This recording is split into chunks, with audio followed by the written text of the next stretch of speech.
Prefácio. Só vamos sobreviver por causa do Bitcoin. Bitcoin Red Pill é o primeiro livro sério escrito em português sobre o Bitcoin. Diferentemente dos outros, é um livro que tenta dizer não só que é o Bitcoin, mas sim o porquê do Bitcoin. Não explica o Bitcoin somente como uma ferramenta, ou seja, qual sua função e mecanismo, mas mostra o Bitcoin como nossa única possibilidade de renascimento moral, material e tecnológico. Este livro que não quer convencer ninguém. Você discorda que estamos em uma guerra de extermínio e que Bitcoin é uma das únicas armas à disposição do cidadão comum? Ótimo! Faça o que você achar melhor para você e para sua família. Siga sua vida como bem entender. Renato Amoedo e Alan Schramm só escreveram este livro porque estavam cansados de explicar várias vezes as mesmas coisas e, por interesse próprio, decidiram economizar tempo para tentar salvar o máximo de pessoas aptas. Infelizmente, poucas pessoas neste mundo estão aptas a serem salvas. Se você se dispôs a ler este livro, muito provavelmente está entre elas. Bitcoin Red Pill foi um livro escrito na era da internet para o indivíduo soberano. Como um manual de instruções, traz conceitos, teses, autores e dados que orientam o leitor a ir correr atrás das informações. A internet foi uma invenção magnífica, pois diminuiu imensamente o custo da informação. Mas é fácil se sentir desnorteado em sua galáxia. Bitcoin Red Pill mostra vários caminhos que podem depois ser trilhados pelo leitor interessado, seja este caminho sobre os aspectos técnicos sobre o Bitcoin, sobre a escola austríaca ou sobre colapsos civilizacionais. Bitcoin tem pouco mais de uma década de existência. Um aspecto curioso de sua história é a quantidade imensa de pessoas com conhecimentos extremamente avançados de criptografia e programação que entenderam o Bitcoin só como mais uma ferramenta. O que não falta é argumento de autoridade para confirmar essa impressão. O próprio Satoshi Nakamoto, no white paper, diz de forma muito sóbria que o Bitcoin é um sistema de dinheiro eletrônico ponto a ponto. Parece ser só mais uma mera ferramenta, não é mesmo? Sempre muito lacônico em suas correspondências, Satoshi confessou em um e-mail ser melhor com código do que com palavras. Ainda bem. O Bitcoin funciona, isso basta. No Bitcoin Red Pill, os autores buscam dizer o que Satoshi não diz. Que tipo de sociedade humana o Bitcoin encontrou quando surgiu neste planeta e quais serão suas consequências mais profundas? Este é o primeiro livro brasileiro a navegar por nessas águas e traz um diagnóstico com o qual eu concordo integralmente. O Bitcoin encontrou uma natureza humana extremamente falha e encontrou também uma sociedade, a brasileira, repleta de golpistas, inflacionistas, malandros, shitcoins e pirâmides financeiras. A escassez digital criada por Satoshi encontrou também um estado completamente falido moral e financeiramente, que gasta mais que arrecada e joga a conta nas costas do povo por meio do roubo institucionalizado dos impostos e da inflação. O livro explica com detalhes as distorções de uma economia que gira com base em juros negativos e como funciona o Bitcoin, moeda forte e inconfiscável, num mundo de moedas estatais fracas e confiscáveis. Lembre-se de que a única coisa que ofereço é a verdade, nada mais. Diz Morpheus. A pílula vermelha é a pílula mais difícil de engolir, pois nos traz verdades que temos medo de admitir. Renato Amoedo e Alan Schramm, além de trazerem relatos saborosos da história do Bitcoin no Brasil e de explicarem para o público leigo o funcionamento desta tecnologia e do mercado, foram corajosos o suficiente para oferecer este remédio amargo ao povo brasileiro. Nesta segunda edição, lançada há menos de um ano da primeira, já vemos atualizações importantes devido à pandemia do vírus SARS-CoV-2. Os estragos desta pandemia criada em laboratório e da resposta ditatorial dos governos que fingem combatê-lo ainda não foram bem compreendidos amplamente. O que se sabe até agora não pegou o leitor da primeira edição Bitcoin Red Pill de surpresa. Impressão massiva de dinheiro como nunca antes e propostas de controles de capitais ainda mais opressores por meio das assim chamadas moedas virtuais dos bancos centrais. A primeira edição saiu em setembro de 2020. Em julho de 2021, podemos dizer que as tendências apontadas pelo livro apenas se tornaram exponenciais. Não há escapatória. Como dizem por aí, você pode não estar interessado na guerra, mas a guerra está interessada em você. Cada gráfico e cada linha do livro é como um tapa na cara para acordar o brasileiro de um sono mortífero. Vai doer, mas valerá a pena. Guilherme Bandeira pesquisa e escreve sobre Bitcoin e sua regulação jurídica no Brasil. Foi tradutor do livro O Padrão Bitcoin para o português brasileiro e tem uma newsletter sobre o assunto. https Guilherme Bandeira. Substack.com. Publish. Prólogo. Se quiser ir direto ao assunto, pule o prólogo. Um roteiro com justificativas e análise contextual. Certamente, o texto a seguir tem imprecisões, generalizações e erros. Por isso não confie. Verifique.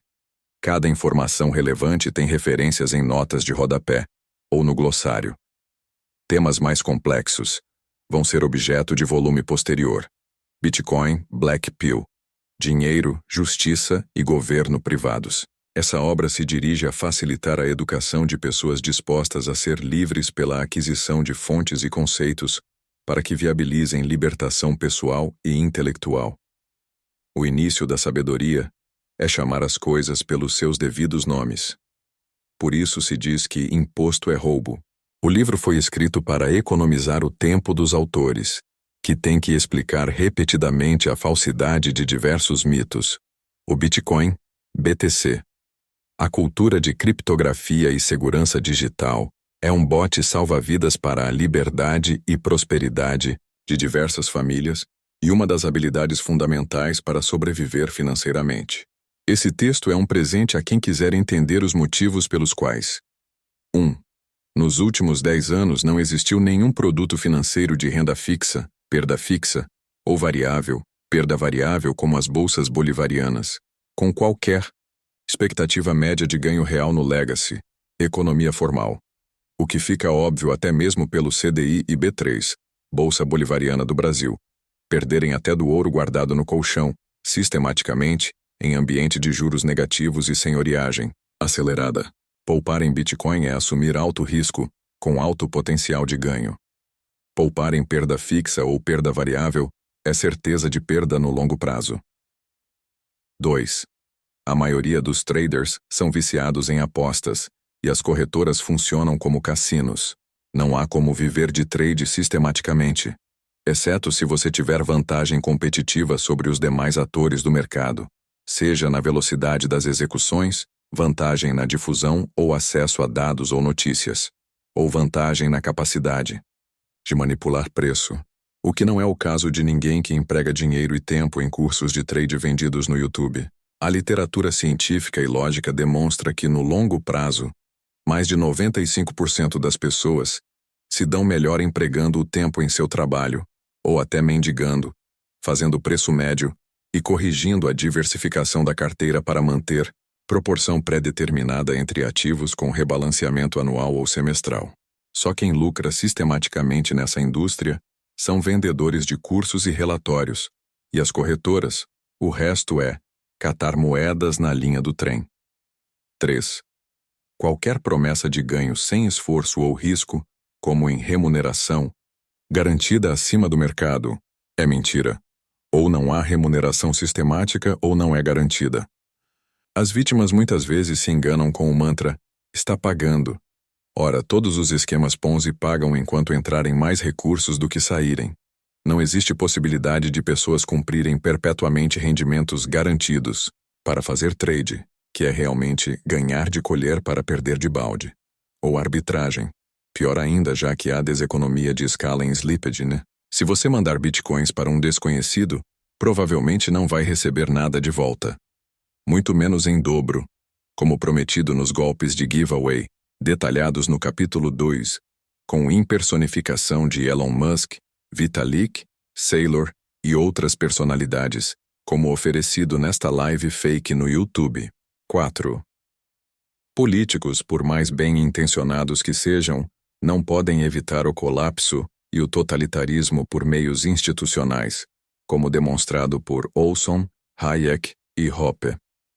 Assim como os déficits sistemáticos e exponenciais dos estados sociais terminam inevitavelmente com a destruição de suas moedas e de todos os ativos sob o alcance dos seus governos.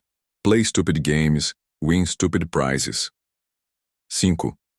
Você só é dono dos bitcoins em endereços de que tem controle exclusivo das chaves privadas. Propriedade é um conceito absoluto.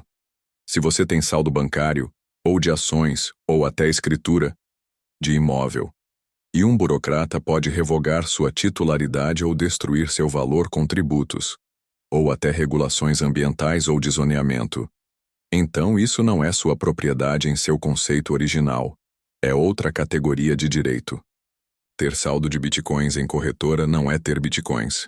BTC. Assim como ter saldo de reais, moeda fiduciária, em empresa ou banco, não é ter reais. É ter créditos que podem ser podres. Qualquer um pode criar endereços de Bitcoin em qualquer dispositivo, mesmo sem acesso à internet. Qualquer um pode minerar, transacionar ou manter saldos em Bitcoin sem autorização ou identificação. Ninguém controla o Bitcoin. Nenhuma empresa, nem governo. O sistema não tem responsável nem chefe. Não é possível impor sobre ele lei, nacional ou decisão judicial. Não há sequer quem citar em processos. Apenas empresas ou pessoas que operem com Bitcoin formalmente podem sofrer disciplina legal ou jurisdicional. Not your keys, not your coins. 6. Os sinais de colapso civilizacional, dominância de valores femininos, welfare, diluição do valor da moeda, queda de fecundidade e de poupança, desestruturação de famílias, etc., são inevitáveis e cíclicos, demonstrados por diversas teorias de ciclos intergeracionais, como a de Strauss-Howe ou de Sir John Glubb. E em vez de se aborrecer com eles, é melhor aproveitar a crise como oportunidade e aceitar que Satoshi Nakamoto é John Galt. 7. O Bitcoin, se sobreviver por mais uma década, deve mudar o mundo mais do que a internet já mudou, inviabilizando controles de capitais, expropriações e tributos involuntários, explodindo a erosão tributária, criando e destruindo mercados, e mudando brutalmente a hierarquia de valores. Quando o Bitcoin desmonetizar ativos, eles se tornam mais baratos. No caso do ouro, suas joias auríferas poderão ter mais peso pela metade do preço. Com imóveis, você vai poder morar em um lugar muito melhor pela metade do custo. Nos títulos e as ações, famílias vão voltar a ser remuneradas por poupança e poder viver de dividendos e juros reais. Já aconteceram e vão continuar a acontecer escândalos de manipulação de preço, ataques de spam, hacks em empresas, scams, proibições, ameaças de flippening com queda da dominância, criminalizações e restrições regulatórias, e fraudes, mas Honey Badger don't care. Se o sistema continua rodando, o Bitcoin não se importa. 8. Moeda não é dinheiro.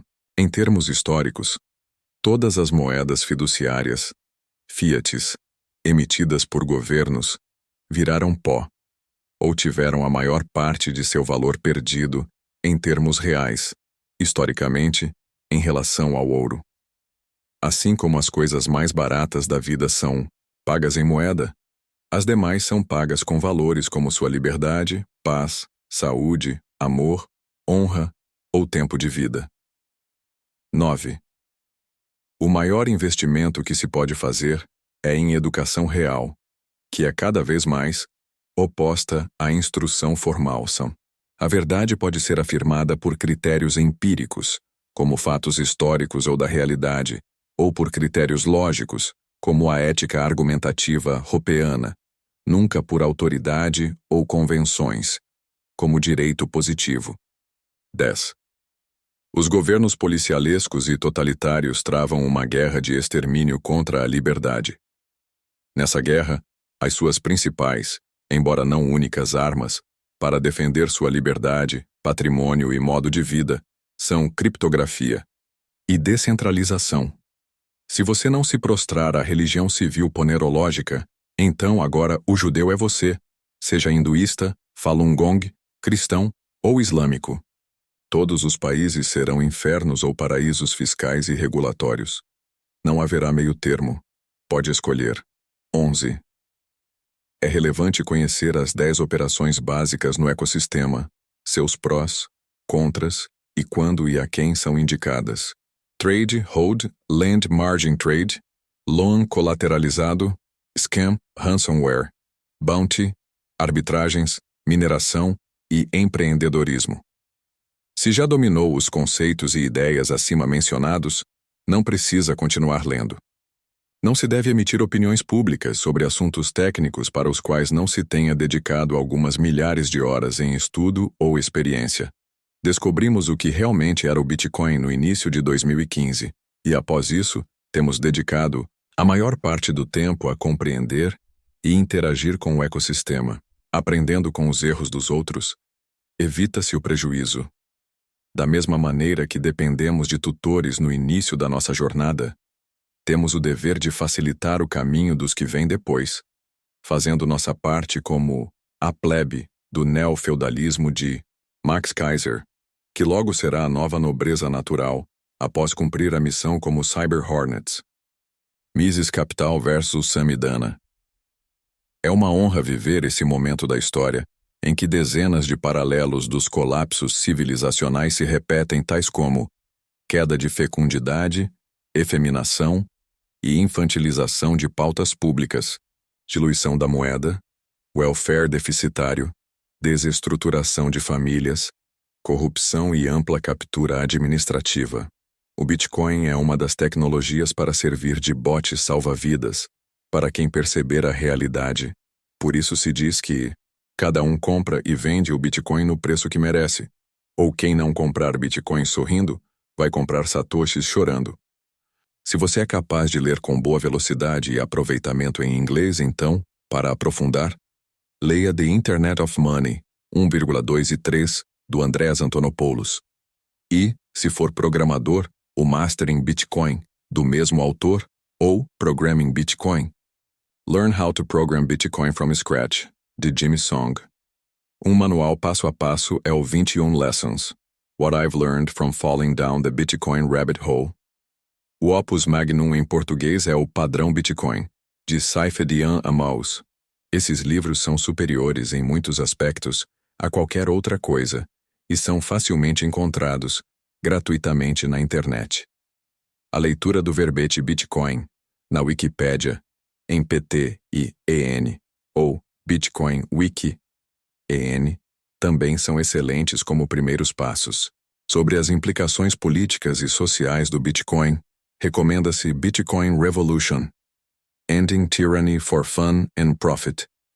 Se você não sabe quem é Menger, Bauwerk, Mises, Hayek, Rothbard, Hoppe e os Friedmans, os três, é altamente recomendado que busque suas obras seminais, igualmente disponíveis em português em diversos PDFs gratuitos na internet, nos sites dos Institutos Mises Brasil e Rothbard Brasil. Não precisa ser libertário para ser bitcoiner.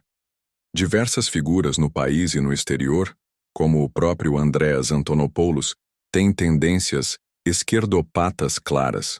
Porém, se não compreender os autores acima mencionados, não entenderá os conceitos de lastro, moeda fiduciária, fiat, dinheiro, senhoriagem, reserva fracionária, ciclos econômicos e as reais consequências da guerra ao dinheiro e dos juros negativos. Sem compreender a escola austríaca, não entenderá em sua totalidade conceitos como captura administrativa, lei de Gresham, lei de Wagner, lei de Michels, curva de Laffer, efeito Cantillon, fatores estruturais deflacionários, demografia e envelhecimento, desalavancagem bancária, disrupção tecnológica, a insustentabilidade dos níveis de endividamento máximos, públicos e privados, a velocidade da moeda e a diferença entre inflação, base e agregados monetários, e os índices de Minas de preços. O entendimento da realidade lógica ou empírica é a educação real. É devido a esses fatores deflacionários que o governo conseguiu aumentar os agregados monetários, base monetária e dívida pública, por mais de 10 anos em mais de 10% ao ano, em média. e ainda manter alegações de que remunerações patéticas de um dígito são juro real positivo. A vovó no Coiner recebe 90% do CDI, menos de 5% a tem mais de 15% de perda real, devido à inflação, e ainda tem que pagar imposto de renda. Quando você compreende que o mundo e o Brasil vivem em um ambiente de juro real negativo, descontado o aumento da base monetária e o risco, entende que nenhum produto financeiro convencional pode ser considerado investimento. Aí sim, é possível entender por que produtos como o ouro, que sequer pode ser considerado investimento, ganharam da inflação oficial e até mesmo do aumento do salário mínimo desde o início do Plano Real.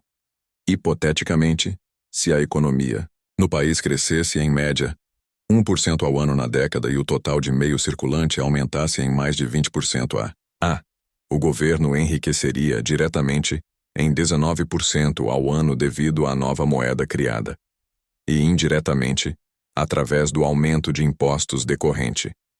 Como é demonstrado nos gráficos, a realidade é pior que isso. Segundo o Banco Central do Brasil, a base monetária alcançou 427,8 bilhões de dólares em outubro, aumento de 4,7% no mês e de 46,3% em 12 meses. Gráfico abaixo, também do BCB, não cobre período recente.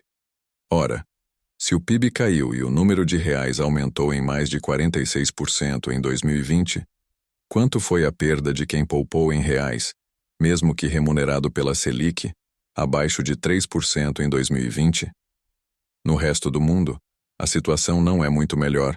Os agregados monetários globais, moedas de todos os governos, cresceram em um ano, até meados de 2021, mais de 32% do PIB global, e os mercados comemoram um crescimento estimado em 6% medido nessas moedas diluídas em 32%, resulta em perda real de 26%. Há três formas principais de governos se financiarem: a. Tributos, limitados pela curva de Laffer. b. Emissão de moeda, limitada à destruição de valor do meio circulante, como na Venezuela e no Zimbábue. E c. Emissão de dívida, limitada à disposição de credores a emprestar. As três fontes estão próximas dos limites. As consequências de aumentar a carga tributária são: 1. O aumento dos custos de produtos e serviços e a destruição de riqueza devido às transações que deixam de ser realizadas por essa subida de preços, perda do bem-estar social. 2. Enriquecimento de aspones e empobrecimento de produtores e consumidores. E 3. Decomposição de instituições, com ampliação das vantagens de comportamentos oportunistas. Se um banco central emite mais moeda, ele dilui o valor daquelas já existentes, inclusive o valor de sua própria dívida em moeda soberana, e destrói a riqueza de quem poupou em fiat, traindo e empobrecendo quem confiou nele. Quando o governo emite dívida, ele retira investimentos que iriam para atividades produtivas e destrói todos os empreendimentos com expectativa de retorno corrigida pelo risco, inferior à remuneração de seus títulos. Também no gasto dos recursos arrecadados, o Estado destrói riqueza, uma vez que seus gastos não respeitam critérios de mercado e competem com os entes que realmente geram riqueza, e eleva para esses o custo dos bens e serviços que venham a adquirir. O monopólio da violência é uma máquina de produzir corrupção, miséria e terror. Você realmente acha que há alguma chance de as curvas de carga tributária e déficit serem invertidas? Como proteger sua família disso? Com dados mais atualizados, seria ainda mais brutal a demonstração dos déficits públicos, carga tributária, aumento dos agregados e endividamentos estruturais. Se você investiu em qualquer coisa que não rendeu líquido e descontado de risco mais de 46,3% em 2020 em reais, perdeu riqueza. Era melhor ter estocado bem não perecível ou comprado galinhas. A única medida objetiva de inflação é o aumento da base monetária, que foi superior a 20% a manta em real, CAS ou BRL, nos últimos anos, somando reais criados por meio das reservas fracionárias dos bancos e pelo governo. Esses efeitos não são percebidos por muitos. Devido aos fatores estruturais de redução de preços, porém, suas consequências em longo prazo são inexoráveis, uma vez que os fatores deflacionários não são perpétuos. Quem não perceber vai sofrer. O Brasil envelhece 6,1 anos mais rápido que os Estados Unidos, e o dividendo demográfico já foi desperdiçado. O imposto inflacionário, Hidden Tax de Friedman, não apenas dilui o valor dos reais, moeda fiduciária, como aumenta o pagamento de impostos de renda, via aumento do valor nominal dos bens e dos salários. Ora, se um bem, seja casa, carro, ação ou barra de ouro, que custava R$100 é vendido 30 anos depois por R$100.000, formalmente, 99,9% do seu valor de venda seria lucro para fins tributários, mesmo que seu valor real 30 anos depois fosse inferior ao seu valor real original. Exemplo claro é o grama de ouro.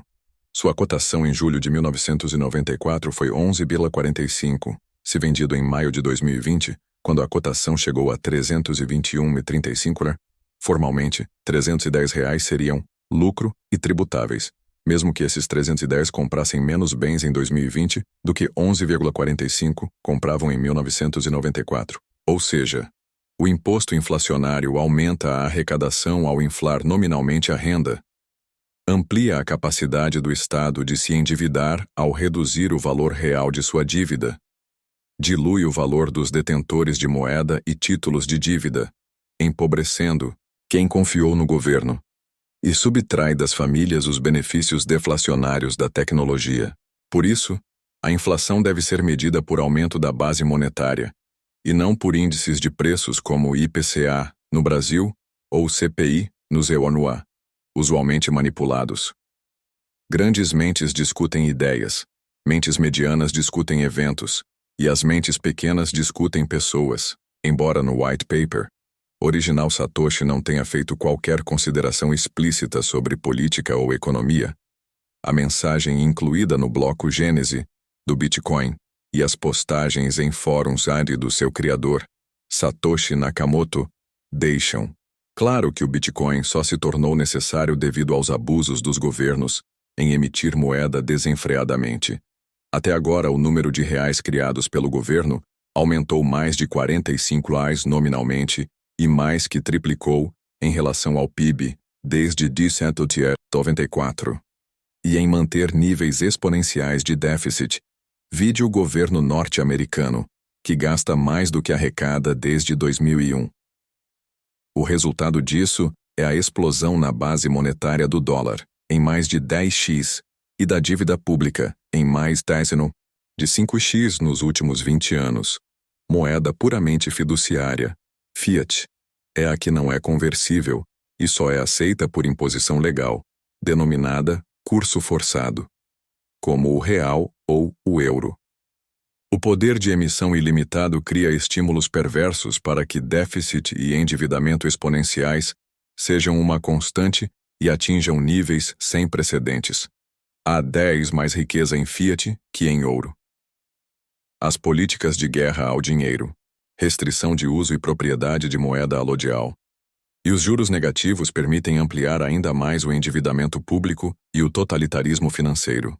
Exemplos dessas limitações ao uso e à propriedade da moeda física, ouro e outras formas de moeda alodial são, desde 2015, as restrições de uso de moeda para transações privadas na Itália, na França e na Espanha, coroadas com a retirada de circulação das cédulas de 500 euros, e a propriedade limitada sobre ouro na Alemanha e na Índia, e proibida nos Estados Unidos de 1934 a 1975. O resultado do juro real negativo, além da elevação artificial dos valores dos ativos, foi a desigualdade social sem precedentes.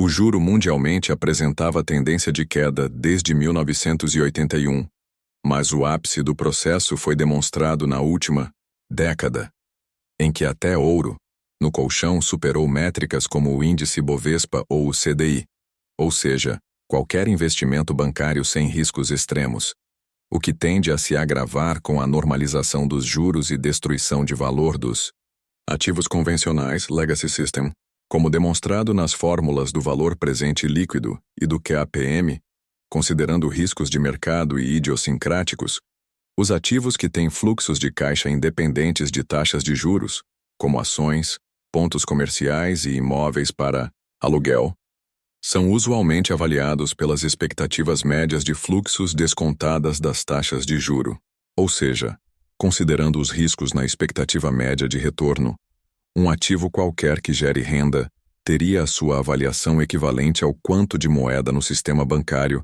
pagaria no juro de mercado.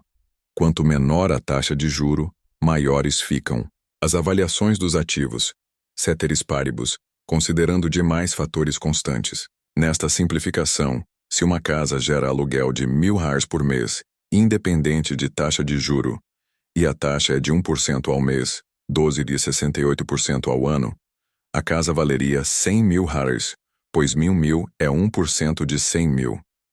Se a taxa de juro cai para 0,1% ao mês, agora ela gera fluxo equivalente a P1,000, pois R$1.000 é 0,1% de R$1.000.000. E se o juro cai para 0,1% a ONTA, são necessários mais de 12 milhões, em investimentos para equivaler a seu aluguel. Imagine agora o tamanho da distorção e de como estão inflados os preços de imóveis e ações, quando os juros reais, descontados da inflação, são negativos e o quanto os ativos podem se desvalorizar quando os juros voltarem ao normal. Este também é o motivo de haver enorme potencial de desvalorização dos ativos com a normalização de juros. Além da captura administrativa, esse tabelamento imoral de preço foi a principal causa do aumento das desigualdades sociais no mundo nas últimas décadas. Primeiro, multiplicando em ordens de grandeza a avaliação dos ativos dos ricos, às vezes apenas sua residência, que em muitos centros urbanos multiplicou centenas de vezes de valor nominal em gerações, e segundo, desestimulando a poupança, facilitando endividamento subsidiado com hipotecas, como bem descrito no filme The Big Short. Por isso, os bilionários multiplicaram suas fortunas, enquanto os micro e pequenos empresários foram obliterados no caos social, decorrente do vírus chinês, no que se denominou recuperação em K, Wall Street para cima, Main Street para baixo. Privilegiados cantilionários para cima e empreendedor honesto das classes média ou baixa destruído. Além da destruição de valor derivada da normalização dos juros, outros dois fatores vão corroborar a perda de valor dos ativos convencionais: imóveis, ações e títulos. Primeiro, a reação agressiva dos governos, sistematicamente deficitários, em face das quedas na arrecadação, erosão tributária, elevação dos níveis de regulação e tributação. E segundo, as mudanças tecnológicas, que tornam grande parte, se não a maioria, dos imóveis, ações e moedas obsoletos. Teletrabalho e comércio virtual reduzem a demanda por imóveis comerciais, como grande exemplo dessa tendência. Assim, quem conta com investimentos em imóveis, ações ou títulos pode ter seu futuro comprometido como aqueles que contavam com aluguel de linhas telefônicas, placas de táxi ou dividendos da Kodak. Quem conta com previdências privadas ou públicas não está em melhor situação. As previdências por capitalização são inviáveis em regime de juro real negativo. Investimentos perdem sistematicamente valor, inclusive com taxas de administração, e as previdências por sistemas de caixa, repartição, são matematicamente inviáveis com taxas de fecundidade e taxas de emprego e contribuição insuficientes e decrescentes. Fecundidade no Brasil cai desde 1950, já está abaixo de 1,7 e seria necessário estar acima de 2,2 para manter a população estável. A população brasileira já envelhece exponencialmente desde 2018 e, com o fim do dividendo demográfico, tende a cair após 2030, 2040, até que as motivações para ter famílias numerosas voltem a existir. A infância mental é denotada pelas decisões e reações emocionais em vez de racionais, pela efeminação da sociedade e pela incapacidade de assumir responsabilidades básicas, atribuindo a outras pessoas ou instituições a obrigação de resolver seus problemas pessoais e a culpa pelas suas derrotas, como se observa nos eternos adolescentes que acreditam que o Estado tem dever de dar educação e saúde gratuitas, ou aqueles que, sem trabalhar, estudam para concurso ou fazem a terceira ou quarta graduação aos 30, como Charlinho do Hermes e Renato educacionistas. Ou aqueles fracassados que culpam sombras pela sua derrota, terceirização moral, seja a sua cor, os judeus, o capitalismo opressor ou os seus pais. Quando alguém entende que ninguém te deve nada, torna-se adulto mentalmente. Se optar por tomar a Matrix Red Pill e ser livre, vai passar a ser responsável. Vai ter que estudar, entender e assumir as consequências de seus atos. Liberdade absoluta é responsabilidade absoluta. Ser livre não é sinônimo de fazer o que tiver vontade. Quanto mais autodisciplina e autocontrole, quanto mais entendimento, mais liberdade, mais poder e mais responsabilidade. Então, se está pronto para deixar a infância política, mental e financeira, pode continuar.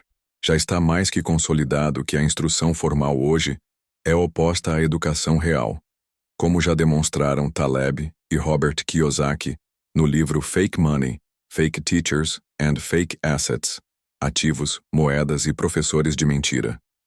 Bill Gates e Zuckerberg largaram os estudos para empreender. Amancio Ortega e Steve Jobs nunca foram alunos de qualquer faculdade, e Thomas Edison largou a escola no segundo mês. Isso sem contar os exemplos de sucesso sem formação universitária no país, desde Luiz Inácio e Alcolumbre até os bilionários Josley e Wesley Batista, que sequer terminaram o colegial.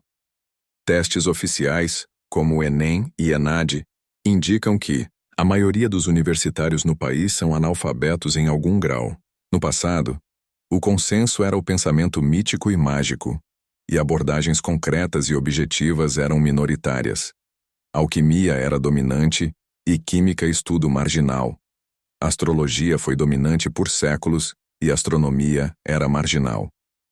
Hoje, com a academia, profundamente infiltrada e subvertida, disciplinas inteiras continuam dominadas por pseudociência, misticismo e ideologia pura, como a nutrição baseada em Ansel Keys, a economia baseada em marxistas e keynesianos, ou o direito baseado em direito positivo, refutado desde seu início, ou em ativismos ainda mais baixos, intelectual e moralmente. Políticos têm interesse que as crianças do povo sejam educadas para serem independentes, ricas e inteligentes, ou dependentes, pobres e imbecilizadas? Quando alguém compreende a resposta desta pergunta, entende que o governo, socialismo, comunismo, não é incompetente. Ao contrário, o governo é altamente eficiente em aumentar o poder do Estado e a riqueza dos governantes, incluindo aí todo o estamento burocrático, os eleitos, o deep state, os aspones concursados e, especialmente, os amigos do rei ou consórcio, como prefere Olavo de Carvalho em Ushuaia e a Nova Ordem Mundial, ao se referir aos maiores beneficiários da captura administrativa, degeneração derivada do aumento do Estado, além de suas funções próprias. De jurisdição e defesa, Olavo de Carvalho atingiu seu nível de popularidade e influência exatamente por despertar na população o entendimento de que 1. O coletivismo é expressão do mal absoluto em termos de direitos naturais ou até espirituais, trazendo a público fontes como Eric Voegelin, Lyle Rossiter, Mentalidade Esquerdista, Lobachevsky, Ponerologia Política e Solzhenitsyn, Arquipélago Gulag. 2. O Estado tende a aumentar seu poder exponencialmente, como descrito no Jardim das Aflições, apenas com argumentos retóricos e históricos, como os de Juvenal, o poder, história natural do seu crescimento. E 3. O meio de aumentar os poderes do Estado de maneira exponencial é a engenharia social, planejada e insidiosa, destruindo a inteligência pela instrução formal controlada por burocratas, desestruturando as famílias com leis feministas e estímulo à promiscuidade, infiltrando e subvertendo instituições sociais, incluindo aí a moeda. infantilizando eleitores e efeminando homens, corrupção da inteligência. Os problemas do professor Olavo com os pagamentos do seu curso são excelentes exemplos da urgência da educação em relação a criptomoedas. Se o curso fosse pago em Bitcoin ou outra cripto pseudo-anônima, nem que fosse stable dollar, problemas com o PayPal, PagSeguro e IRS, Internal Revenue Service, ou RFB, Receita Federal do Brasil, seriam evitados, e a identidade dos alunos preservada, em vez de exposta a governos e corporações militantes para expurgos presentes e futuros. Assim como a educação pública não visa educar, a imprensa progressista não tem como objetivo informar nem convencer. Ela tem como objetivo intimidar, amedrontar e dessensibilizar as vítimas, subversão e contra-inteligência. A maior parte das concessões públicas visa abertamente a desinformação, a inversão de valores morais e as fake news, como popularizado por Trump. A infância política é identificada pelo cultivo da arrogância fatal, crença irracional de que a sociedade pode ser planejada e regulada positivamente por uma autoridade central sem qualquer skin in the game, devidamente refutada por Hayek, dentre outros, no O uso do conhecimento na sociedade. A infância financeira advém da crença de que é possível constituir riqueza, ou mesmo manter padrão de vida, pagando metade de sua renda de tributos e usando a outra metade para pagar por aquilo que já pagou ao Estado para te prover.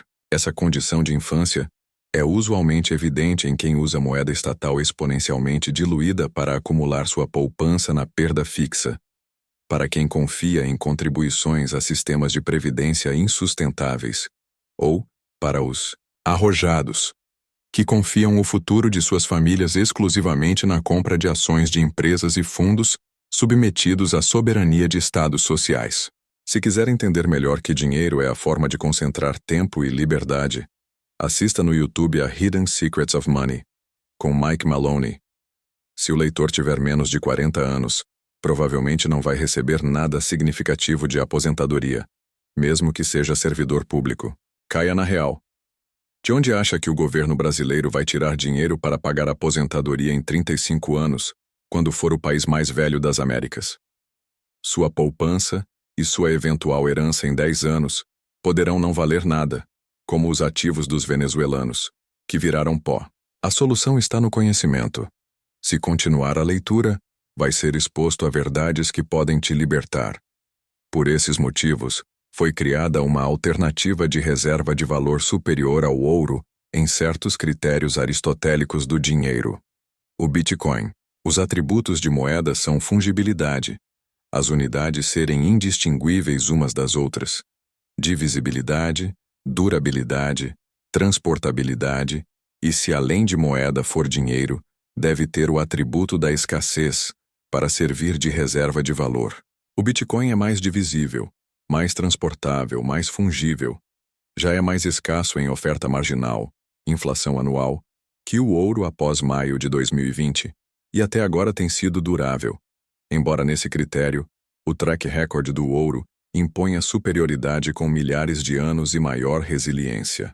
Pontas de flecha, contas para fazer pulseiras e colares, e ferramentas de obsidiana, rocha magmática, foram demonetizadas pelo cobre.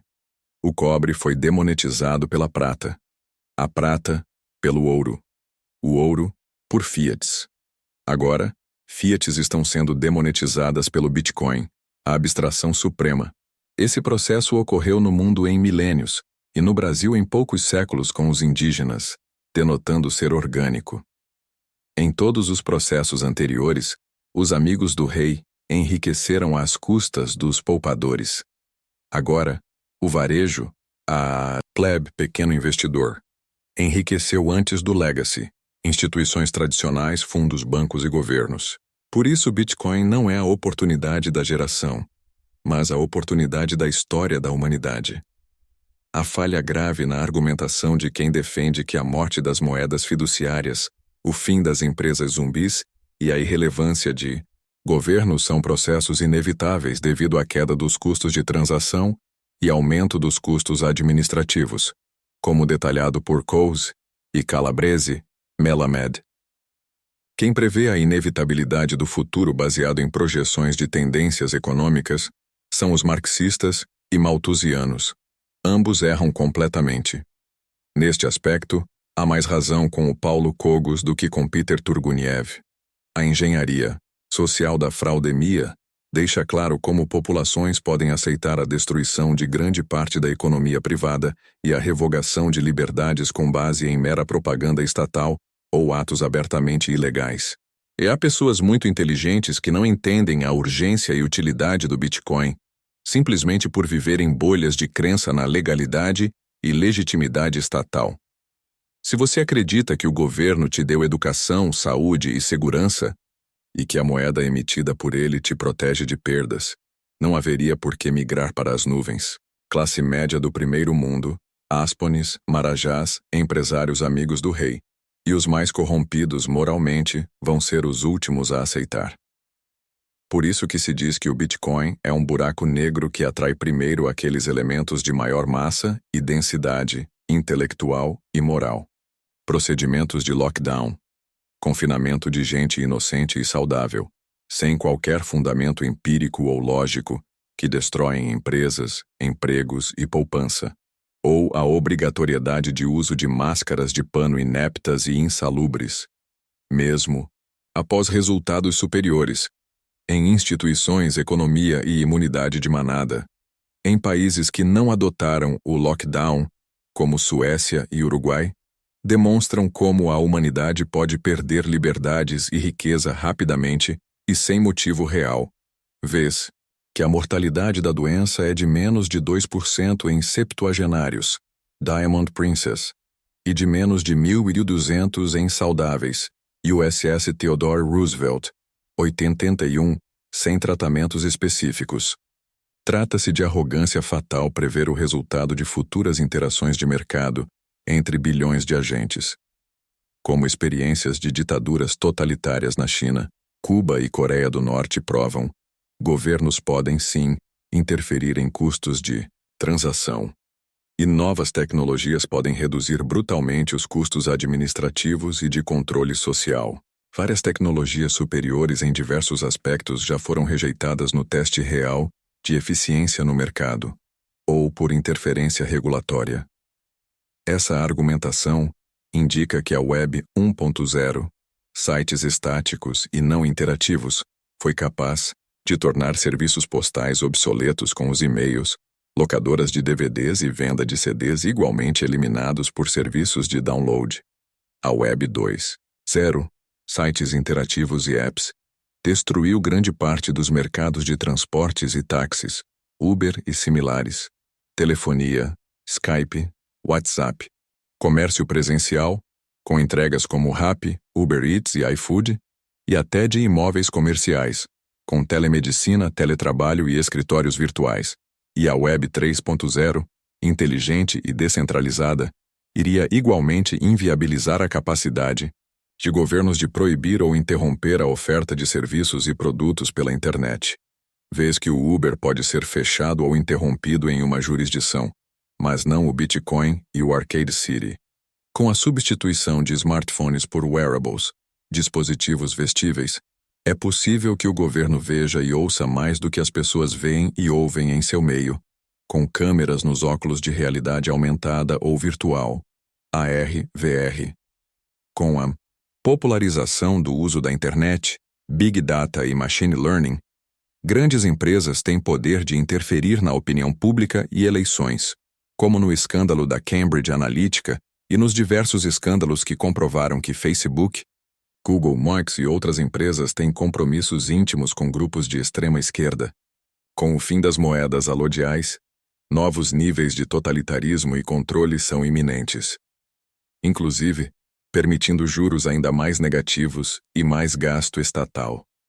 Se o mundo futuro será um paraíso regulatório e fiscal comparado com o presente, ou se será um inferno totalitário, depende das ações que tomarmos hoje, inclusive por meio da divulgação do Bitcoin e do desinvestimento do Legacy. Essa foi a maior motivação para escrever esta obra. Pouco ou nada importam as boas intenções de qualquer governante.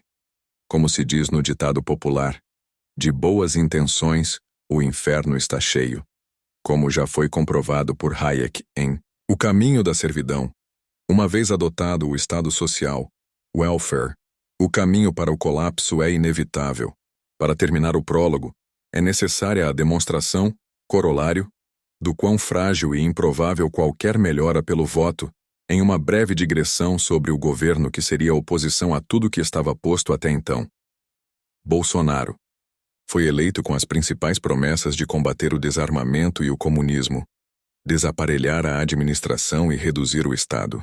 Após eleito, foi usualmente referido como bonobo, broxa e maior traidor e covarde dos 500 anos, por diversas personalidades que apoiaram e financiaram sua eleição, por não ter desnazificado a administração, permitindo a explosão da corrupção, desmoralização, emissão de moeda e dívida e até mesmo a queda de produção e consumo de energia anos seguidos, com fuga de cérebros sem precedente. Duas frases que se provaram verdade foram: vamos tomar o poder, que é diferente de ganhar a eleição. E o poder judiciário não vale nada. O que vale são as relações entre as pessoas. Do ex-presidente réu criminal, descondenado que restou impune, sem passar um dia sequer em cadeia real. Bolsonaro prometia privatizar e reduzir gastos públicos e tributos, flertando com imposto único, fechamento do STF, cortes de bolsas vagabundagem e armamento de fuzil para fazendeiros. O resultado após a maior parte do mandato foi: 1. Ampliou o desarmamento, reduzindo o número e a natureza das Armasc. Um cidadão comum pode ter no SINARM, Sistema de Registro de Armas de Cidadãos Comuns, indicando para o MJ, Ministério da Justiça, sucessivos agentes admiradores e ativistas da extrema-esquerda, que, por sua vez, aparelharam o MJ com desarmamentistas convictos. 2. No Ministério da Fazenda, como na maioria dos ministérios, indicou majoritariamente esquerdistas e gente comprometida com a extrema-esquerda, como a nomeação da família de Léo Pinheiro, um dos principais operadores do Mensalão, para a Caixa, de Gustavo Franco, íntimo de FHC e Boris Helenão ativo na época da eleição, e Levi, ligado e indicado por Dilma e que estava no jantar de Cabral em Paris, para o BNDES, e de gente do BTG, cujo controlador é ex-presidiário por ser o banqueiro de Lula, para a maioria dos bancos públicos. 3. Nas mudanças legais, ampliou os privilégios feministas, a engenharia social e a carga tributária, reduzindo a poupança e a renda privada com uma reforma da previdência imoral e estatista que pereniza a miséria. 4. O Enem de 2019 foi amplamente considerado o mais vergonhoso, em sua desorganização e progressista em seu conteúdo, desde sempre. E o de 2020, nem se fala. 5. Em vez de combater o comunismo e cortar relações diplomáticas com ditaduras criminosas, Jair prometeu, em discurso na ONU, facilidades como o ingresso no país sem visto de agentes do regime mais assassino e genocida da história, enquanto seu vice propunha abertamente casamento do país com o Partido Comunista Chinês, PCC. E 6. Em vez de eliminar estímulos perversos, de bolsas farelo-petralhas, que subsidiam o ócio e a informalidade, sancionou o maior programa de subsídio à vagabundagem com auxílio emergencial, a mais de 66 milhões de pessoas, excluindo qualquer empregado ou servidor. E, em ano eleitoral, propôs imposto de renda negativo para perpetuares. Ter qualquer coisa em ditadura de exceção bolivariana é financiar e apoiar seus crimes. Quando o voto na urna e a opinião da maioria são irrelevantes, relevantes passam a ser os votos com os pés, onde coloca o dinheiro, ou com armas, lutando para reconquistar as liberdades. Os estados sociais hoje são deficitários, como previsto por Hayek, e não são sustentáveis. Eles tendem a se transformar em 1. Ditaduras totalitárias, como a China, com seu estado policial com monitoramento e controle draconiano, e milhões de vítimas em campos de concentração para retirada de órgãos, por crimes políticos, como ser cristão ou islâmico, ou 2, paraísos regulatórios e fiscais de portas abertas ao Bitcoin, seja vendendo cidadania sem imposto, renda sem, kits, residência com isenção perpétua, ZUG, ou outros benefícios como Gibraltar, Curaçao, Malta, Estônia, Paraguai, Portugal, Coreia do Sul, Japão ou El Salvador. Desde a antiguidade clássica até os pais fundadores, reconhecia-se que a democracia é uma degeneração da república, tanto que nem empregaram o termo em sua Constituição, única a durar mais de 2 séculos, com exceção da de San Marino. Tanto é uma corrupção da ideia da sociedade pública, no condomínio em que os porteiros votam, que a Coreia do Norte e a Alemanha Oriental, apesar de suas experiências criminosas, tinham democrático em suas denominações oficiais. Hoppe demonstra que a democracia virtualmente garante que somente os maus e perigosos cheguem ao topo do governo, o que é comprovado nos casos de redução do Estado com explosão de riqueza e desenvolvimento em Hong Kong, Coreia do Sul e Singapura. Isso não ocorreu onde havia democracia, mas sim legalidade e garantia de direitos à propriedade.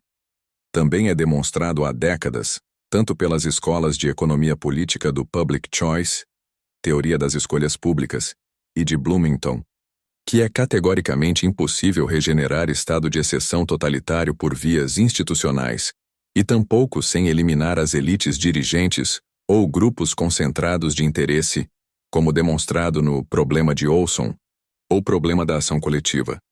Para eles, as únicas alternativas a ditaduras de exceção são votar com os pés, desinvestir e migrar, votar com armas, matar e arriscar-se a morrer, ou enfrentar a submissão, o terror e a miséria. Como todo confronto em que não há chance de acordo, as opções são fuga, luta ou submissão. Bitcoin é muito atraente para o ponto de vista libertário, se pudermos explicá-lo corretamente. Eu sou melhor com código do que com palavras. Satoshi Nakamoto. É mais fácil o macaco mudar de árvore ou mudar a árvore de lugar. Salvar a si mesmo é muito mais fácil que terceirizar a responsabilidade, terceirização moral, de salvar a sua família ou garantir seu sustento na velhice esperando um salvador da pátria, ou melhorias institucionais que não ocorrerão. É assumir sua responsabilidade e fazer seu hedge ou shortar abertamente o que aponta para a queda iminente. Aí, restam o lucro e a tranquilidade, mesmo ao ouvir os absurdos da mídia oficial ou dos políticos eleitos.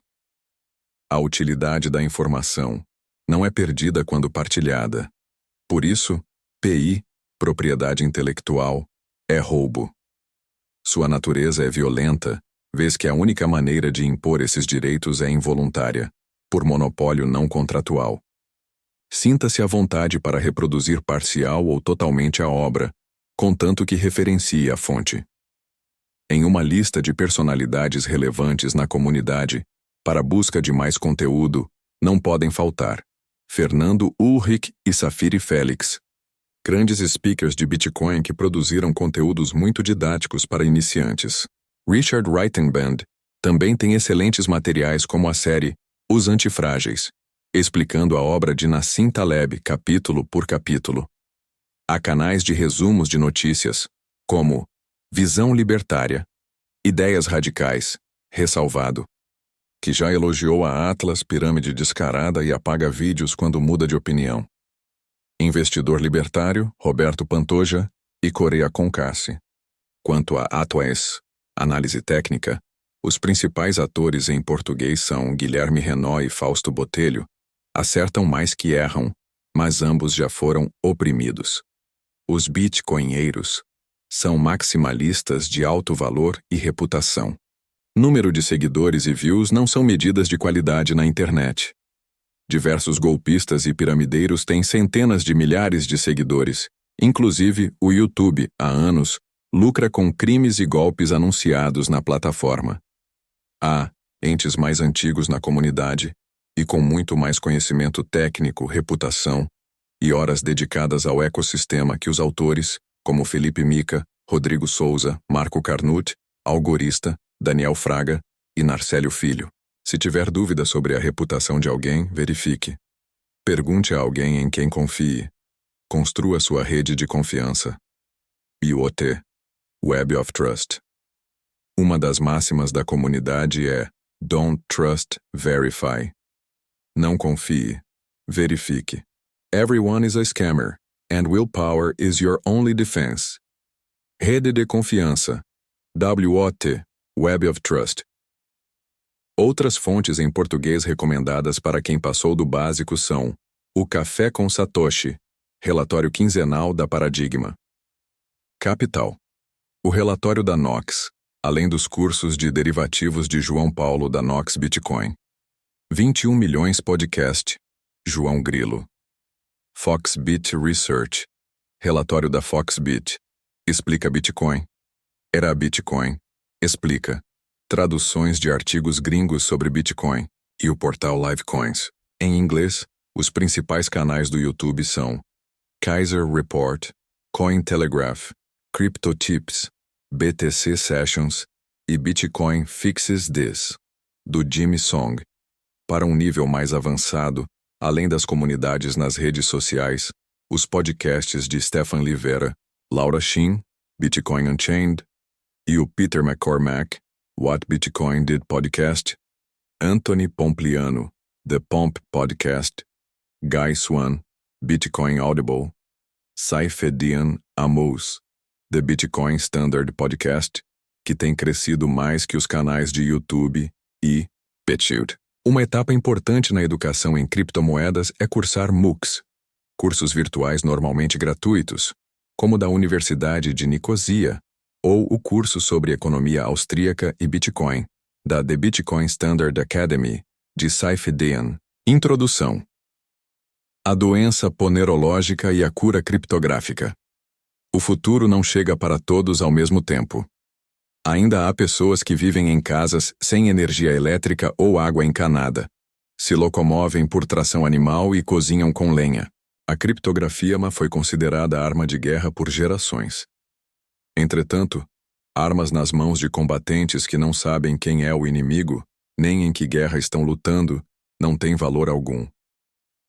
Essa introdução detalha algumas das ameaças que justificam o uso da criptografia como bote salva-vidas. Demonstrações comuns disso são as pessoas que descobriram o Bitcoin cedo, tendo domínio de conceitos de TI, teoria dos jogos e até programação, mas que não entenderam suas implicações políticas, econômicas e sociais, perdendo a oportunidade de investir cedo tudo o quanto poderiam e deveriam. O mundo está passando por uma mudança de paradigmas na produção, circulação e distribuição de riquezas, que alguns definem como era digital, singularidade ou economia da abundância. Essa revolução tecnológica, como as anteriores, vai reduzir brutalmente as margens das atividades superadas e promover uma transferência de riquezas sem precedentes. Atividades que há poucos anos eram de alta tecnologia e retorno hoje sofrem processo de comoditização, até na fabricação de hardware, telecomunicações e desenvolvimento de software. Como resume Michael Saylor, em todas as épocas, os melhores negócios são de alta tecnologia. Margem está nos mercados ainda não competitivos. 16. Neste ambiente, as formas convencionais de criar e acumular riqueza não funcionam mais. No passado, bastava gastar menos do que se ganhava e, sistematicamente, investir o excedente em fontes de renda, deixando o juro composto fazer o resto do trabalho. Hoje não existem mais fontes de renda perpétuas. Não existem mais investimentos seguros que garantam fluxos de caixa, com retornos positivos sistemáticos, e provavelmente todos os produtos financeiros convencionais têm expectativas de perda real.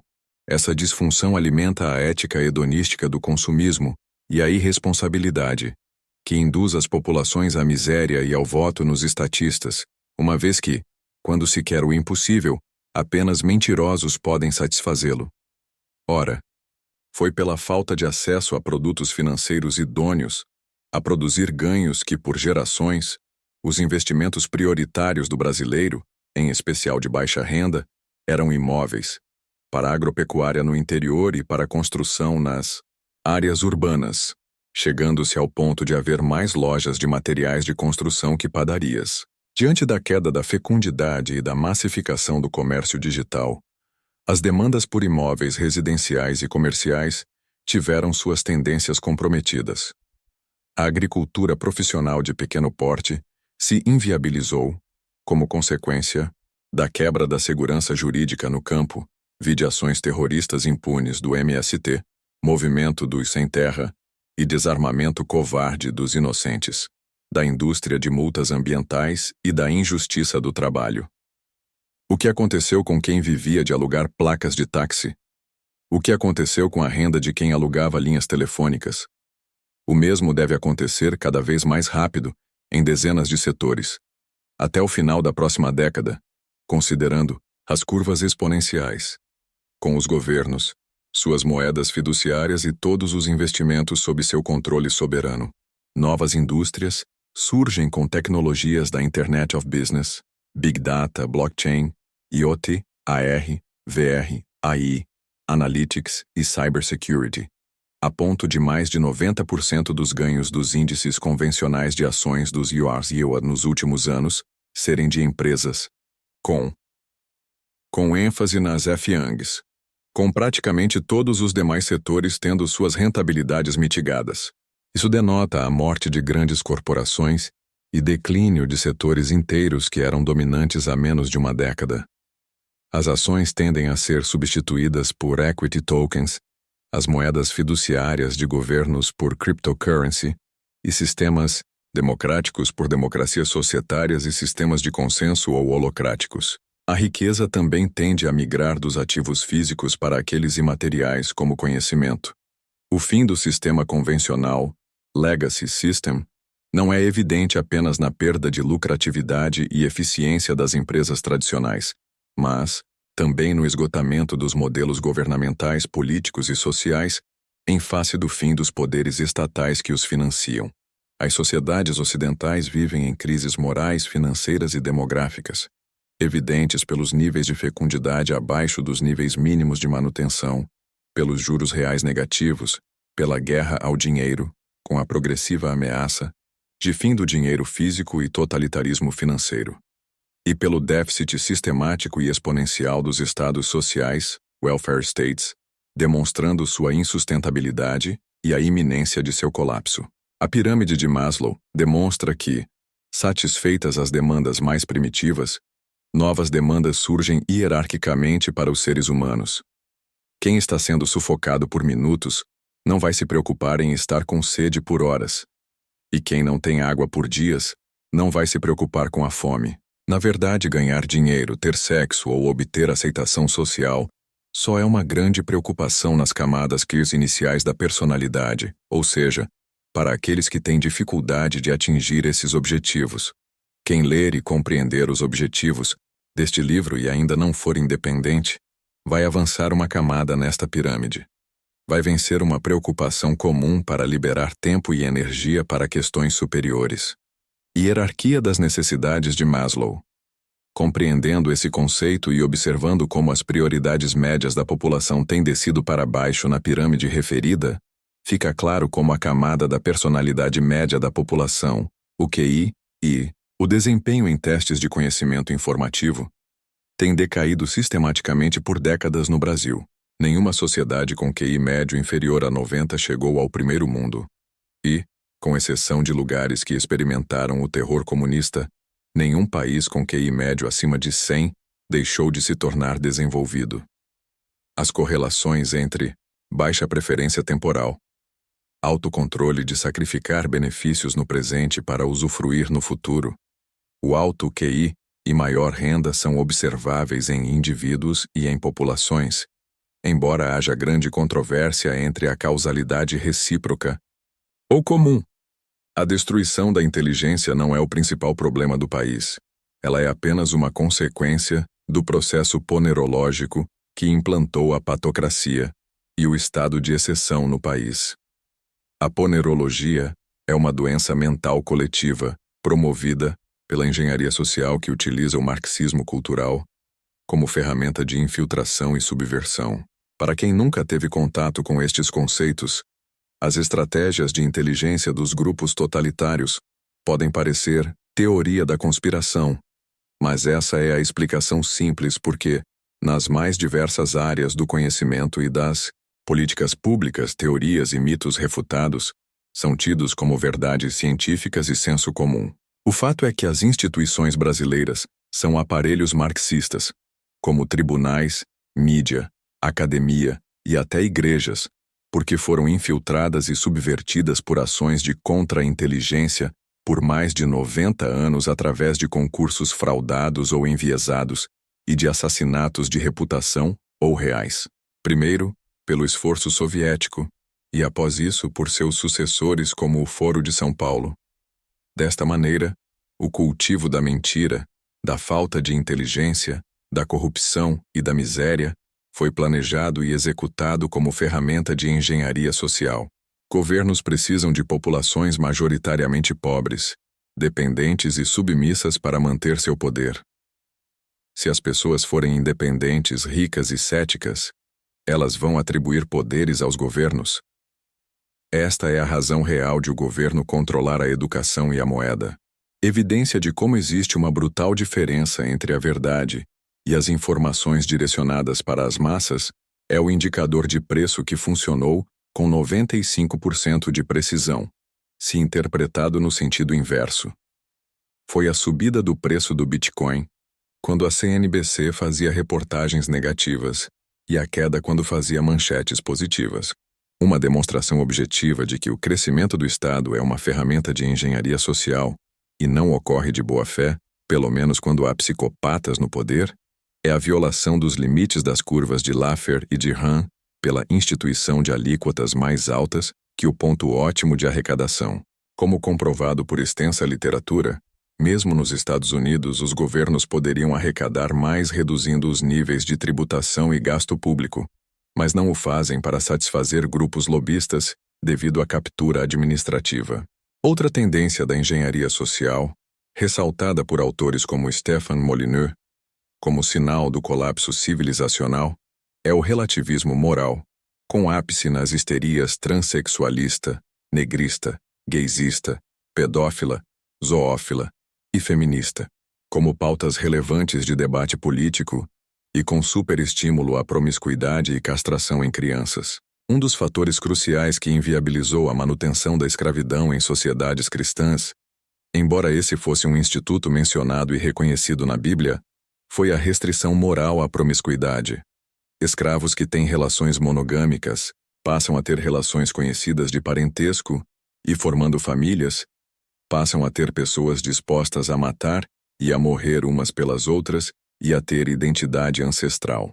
Por isso, sociedades com quantidades significativas de escravos só conseguiam mantê-los escravos através de esquemas obrigatórios de cobertura por múltiplos parceiros, eliminando as relações monogâmicas e, consequentemente, destruindo o núcleo de proteção e estrutura social básica, como em Roma e na Grécia clássica, sino. Autores como Rollo Tomassi, Stéphane Molyneux e Olavo de Carvalho também ressaltam que um dos fatores-chave para a queda da fecundidade, que sentenciou as previdências de repartição ao colapso, foi a liberação sexual e a instituição de leis subvertidas feministas, obliterando as motivações de homens e mulheres para manterem famílias estruturadas. Mesmo bilionários como Saylor simplesmente desistem de casar. Estilos de vida como herbs japoneses e MGTOW são cada vez mais comuns. A sua argumentação é simples. As leis inviabilizam contratos viáveis de casamento, de modo que governos feministas garantem estímulos ao maximizar o oportunismo hipergâmico.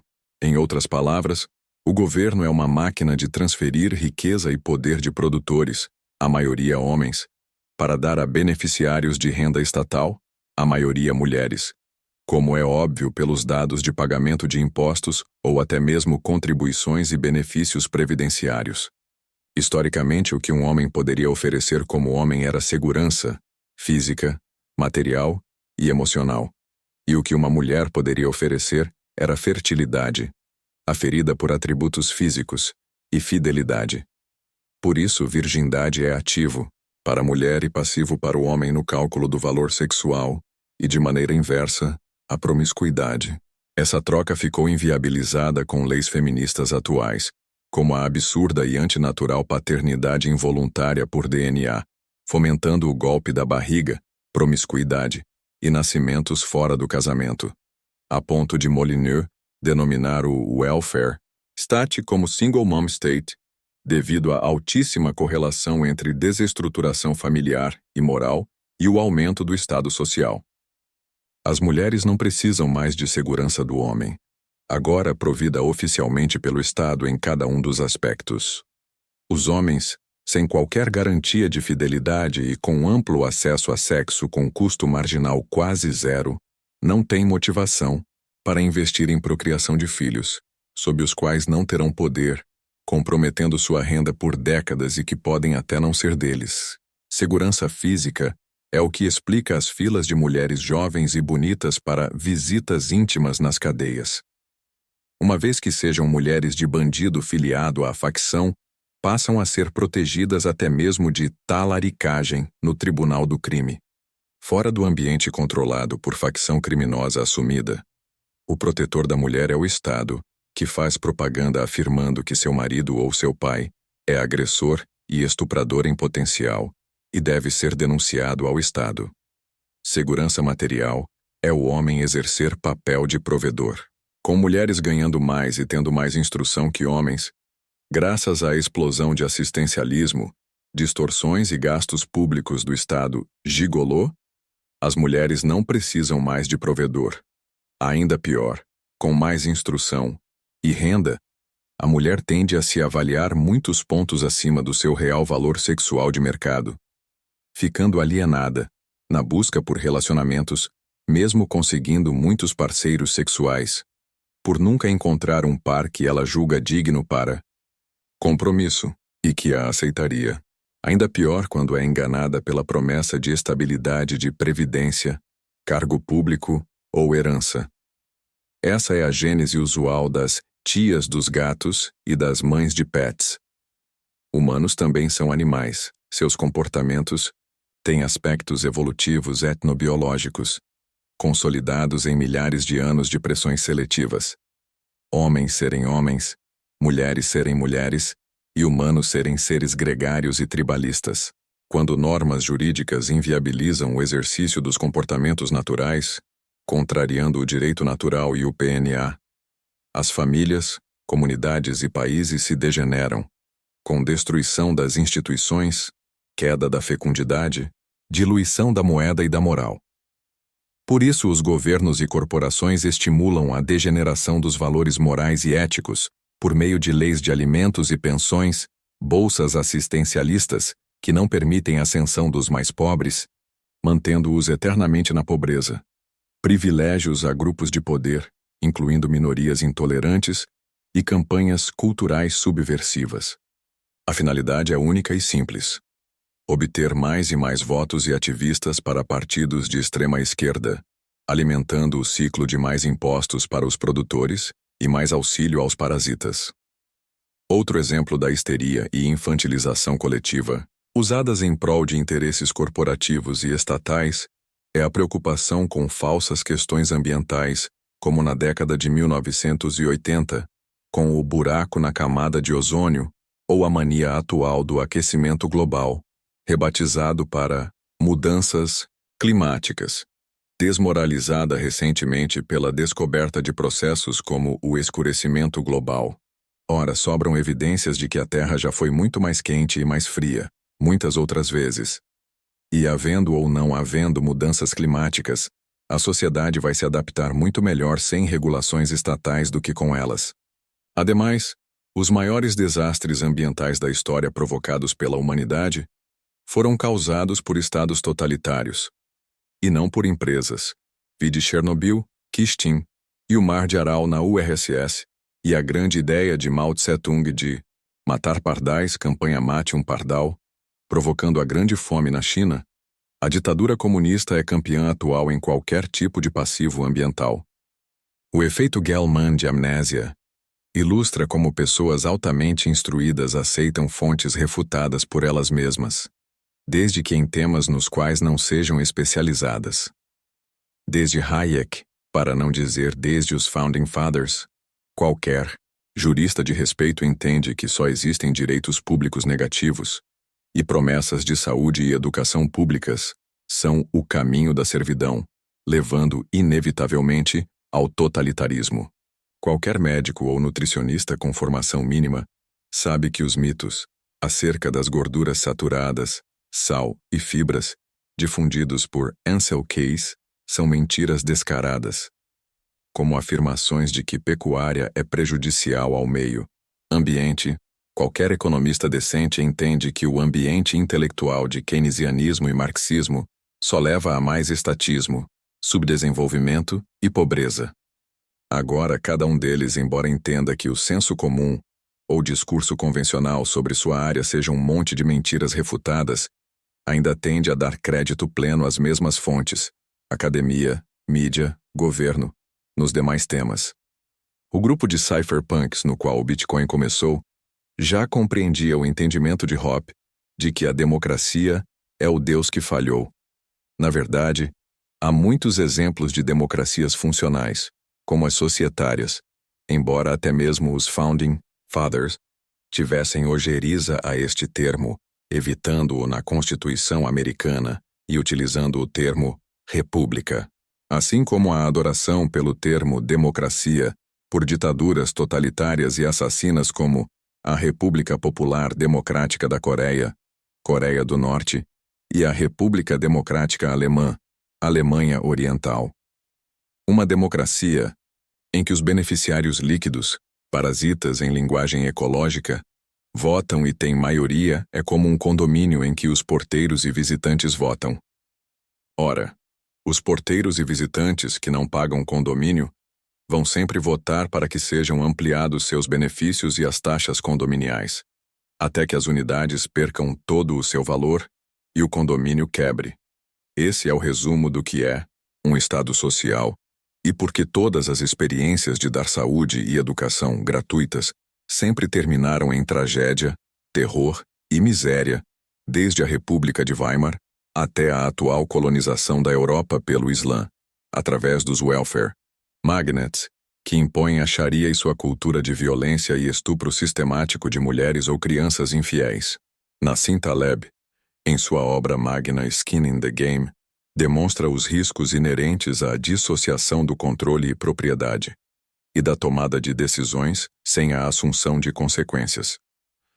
Essa dissociação já era demonstrada há gerações, como a causa primária da corrupção na teoria da agência e na compreensão dos axiomas de Klein e Jensen-Macklin, contrato e dos agentes imperfeitos, mas eles ainda não permearam o ambiente intelectual o suficiente para que haja o entendimento corrente de que a única maneira de reduzir a corrupção e promover o desenvolvimento é reduzir o Estado e seus poderes. As pessoas respondem a motivações, como demonstrado por Douglas North e outras fontes da economia institucional.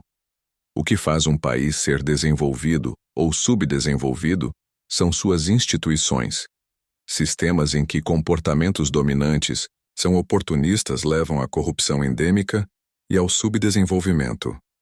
Por outro lado, onde há governança privilegiando a cooperação como comportamento dominante, tem-se desenvolvimento. O Bitcoin possibilita que pessoas que vivem em qualquer país, por mais corrompido e subdesenvolvido que seja, possam usar uma reserva de valor e meio de pagamento capaz de mudar suas motivações em relação a preferências temporais. Isso pode levar o mundo a uma nova era de produtividade e progresso, material, ético e tecnológico. Amos Soares também explica detalhadamente que a decadência das artes, inteligência, moral, famílias, impérios e até da saúde mental das populações é altamente correlacionada com a ausência de sound money, dinheiro sonante, capaz de ser reserva de valor, e de baixas preferências temporais decorrentes dele. Então, se o leitor quer investir em alta cultura e considera que a guerra cultural é a primeira a ser vencida, entenda que o primeiro passo para isso é a adoção de uma boa reserva de valor que mude as motivações e, consequentemente, reduza as preferências temporais. E o segundo passo é o desinvestimento dos ativos que o leitor tem no domínio do inimigo, o legacy. Para um país, uma empresa, uma família ou um indivíduo, os elementos fundamentais para a determinação de crescimento são acumulação e produtividade. Por motivos óbvios, no Brasil, os níveis de produtividade em relação ao resto do mundo e os níveis de poupança apresentaram quedas sistemáticas nas últimas décadas, e com o envelhecimento da população e a deterioração das instituições, a tendência é piorar. A produtividade é determinada por diversos fatores, inclusive tem significativa correlação com poupança, mas um determinante simples dela em populações é o QI. Poupança também é submetida a diversos fatores, mas o que pode servir de preditor imediato são as preferências temporais altas e baixas. Só para dar um exemplo de como o Brasil é um país improdutivo.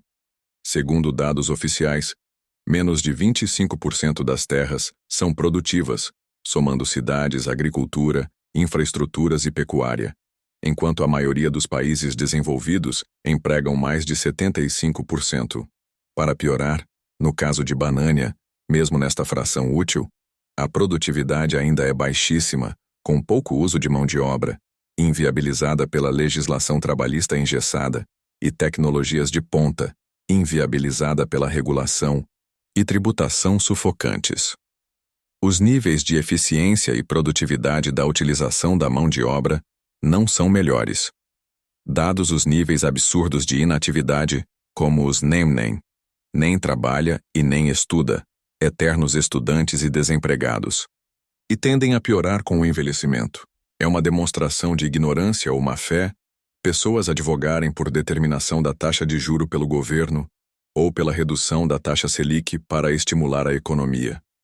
Ora, o brasileiro que viveu os congelamentos de Sarney e que testemunhou as experiências semelhantes de Maduro na Venezuela sabe muito bem quais as consequências do controle de preços, escassez e miséria. Governo determinar taxa de juro é imoral e economicamente pior que tabelar o preço do pão ou do feijão. Pois se pode viver sem pão ou feijão, existem substitutos, mas não se pode viver em uma sociedade com curso forçado sem tocar em moeda estatal. Se o governo pretendesse realmente reduzir as taxas de juro para fomentar a atividade econômica de maneira sustentável, ele iria cumprir suas funções próprias, jurisdição e defesa, aumentando e facilitando os meios de defender a propriedade privada e de executar devedores. Desta forma, é importante frisar que consumo não produz crescimento sustentável, investimento sim. Maior consumo significa menor investimento, ou seja, menor produtividade futura. Acumulação e propriedade não devem ter função social, além de satisfazer as preferências do dono. Até mesmo Jesus, na parábola dos trabalhadores, das vinhas, deixa claro como é má e pecaminosa a pretensão de regular contratos voluntários alheios, como faz a legislação trabalhista. Quando alguém utilizar expressões como função social, empoderamento na politicamente correto, todes ou apropriação cultural, já se pode identificar o uso da novilíngua marxista para conquistar corações, mentes e, é claro, poder. Aquele texto estará reproduzindo linguagem ponerológica de maneira instrumental para a desinformação. Desta maneira, os idealizadores do Bitcoin compreenderam que o início dos processos de QE, alívios quantitativos, representava o passo final de captura administrativa das corporações sobre os governos e, em consequência, a última chance das populações de evitar o totalitarismo financeiro com o fim do dinheiro físico e das chances de enriquecimento pela acumulação honesta. Como demonstrava Bastiat no século XIX, ou Ron Paul no século XX, todas as funções dos bancos centrais são mais bem desempenhadas por instituições privadas, ou por ninguém. A emissão de dinheiro é uma questão importante demais para ser deixada na mão de políticos, assim como a educação. Rothbard Keane ilustra outro aspecto da subversão dos valores morais com o educacionismo, O mito de que as pessoas devem crescer na vida através da instrução formal, controlada e financiada por governos que aparelham as escolas, com agentes de doutrinação e manipulação, os intellectuals yet idiots de Taleb. O aumento exponencial do Estado, usando como justificativa mais regulações para resolver falhas regulatórias anteriores, lei de Michels, até criminalizar todos na sociedade, dá ao governo o poder de punir quem quiser, a qualquer momento legalmente. São políticas com o fito de provocar emigração de dissidentes, efeito Curley, e a estratégia Cloward-Piven, aumentar obrigações financeiras do governo para provocar o colapso do país e a inevitável adoção de totalitarismo. Se o Bitcoin sobreviver por mais uma década, ele será um bote salva-vidas para todos esses processos. É o mecanismo de proteção, hedge, fundamental contra os processos de insanidade coletiva, corrupção, totalitarismo e endividamento endêmicos. E por isso, é elemento fundamental em qualquer carteira, não apenas por ser imperativo moral, mas para evitar risco de cauda, risco de ruína perdendo tudo quando o sistema convencional colapsar.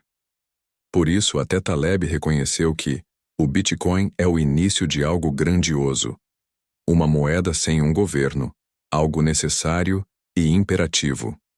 Como será a seguir demonstrado, o Bitcoin muda as motivações de seus usuários, alonga suas preferências temporais, faz explodir sua produtividade e capacidade de acumulação, e se continuar seu curso de adoção exponencial, pode salvar o mundo do coletivismo, instaurando um novo entendimento do dinheiro e da moeda, da ética do trabalho, acumulação e relação com governos, e de respeito aos direitos alheios, superando mitos, mentiras e instituições corrompidas que atrasam o desenvolvimento da humanidade. O Bitcoin será morto ou será a causa-mortes dos estados sociais, com a vitória do indivíduo sobre as ditaduras e corporações corruptas.